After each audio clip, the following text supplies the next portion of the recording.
আন্তর্জাতিক তারামন বিবি আনন্দলোক বিদ্যালয়ের মেলায় ক্ষুদে বিজ্ঞানীরা বায়ুমণ্ডল, যোগাযোগ প্রযুক্তি, টাওয়ার, গ্রিনহাউস প্রক্রিয়া ও চিকিৎসা প্রযুক্তি সহ অন্তত 30টি বিষয়ের উপর বিজ্ঞানের আবিষ্কার ও নিজেদের উদ্ভাবন তুলে ধরেন। প্রাথমিক বিদ্যালয়ের এই ক্ষুদে শিক্ষার্থীরাই ধারণা দেয় সৌর প্যানেলে কিভাবে বিদ্যুৎ উৎপন্ন হয়। এছাড়া পদার্থের 3 অবস্থা ও গ্রিনহাউস প্রক্রিয়ার বাস্তব পরীক্ষাও দেখায় এই ক্ষুদে বিজ্ঞানীরা। গ্রিনহাউস প্রক্রিয়া পরীক্ষাটি দেখাবো। এখানে এই কাচের ঘরে উদ্ভিদটি সূর্যের আলো এবং পানি পায়নি, তার কারণে এটা বেড়ে উঠতে পারেনি, এবং এই গাছটি খোলা ছিল, এইটা সূর্যের আলো এবং পানি পেয়েছে, তার কারণে এটা বেড়ে উঠছে।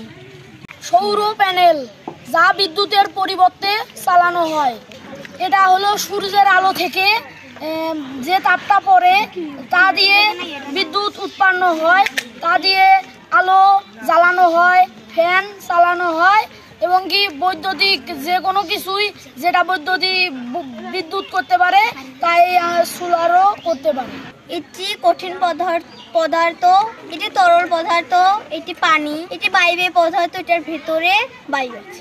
এই আয়োজনগুলো দেখে আমরা মনে করেছি যে আমরাও ভবিষ্যতে বিজ্ঞান হতে পারবো। দুপুর থেকে শুরু হওয়া এই আয়োজন চলে সন্ধ্যা পর্যন্ত। শেষ বিকেলে শিক্ষার্থীদের জনপ্রিয় গান দিয়ে শুরু হয় আনন্দ পর্বের নৃত্য পরিবেশনা। পরে একাধিক গানে হাততালি আর কণ্ঠ মেলায় শিক্ষক, শিক্ষার্থী সহ দর্শনার্থীরাও। সূর্য ডুবুডুবু সন্ধ্যায় সমন্বিত নাচে গানে মুখরিত হয়ে ওঠে বিদ্যালয় প্রাঙ্গণ। তথ্য ও প্রযুক্তির যুগে এমন আয়োজন থেকেই বিজ্ঞান মনস্ক মানুষ হিসেবে গড়ে ওঠার স্বপ্ন দেখায় বিদ্যালয়ের শিক্ষকেরা।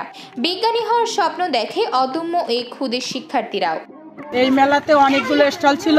আমাদের বাচ্চারা যা বাস্তব পরীক্ষার মাধ্যমে পরবর্তীতে কিভাবে একজন বিজ্ঞানী হওয়া যাবে এবং বিজ্ঞানের যে ধাপগুলো আছে সে সম্পর্কে আমাদের বাচ্চারা বাস্তব অভিজ্ঞতা আজকে অর্জন করে। বিজ্ঞান মেলা আয়োজনের মধ্য দিয়ে আমাদের শিক্ষার্থীরা আগামী দিনের একজন বিজ্ঞানী হয়ে গড়ে উঠবে, বিজ্ঞান মনস্ক মানুষ হয়ে গড়ে উঠবে, এই প্রত্যাশা করি।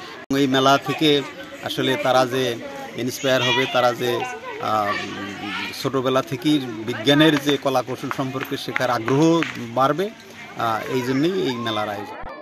নেটস বাংলাদেশের সহযোগিতায় 2008 সাল থেকে গাইবান্ধায় প্রাথমিক পর্যায়ের 11টি আনন্দলোক বিদ্যালয় পরিচালনা করছে বেসরকারি উন্নয়ন সংস্থা গণ উন্নয়ন কেন্দ্র।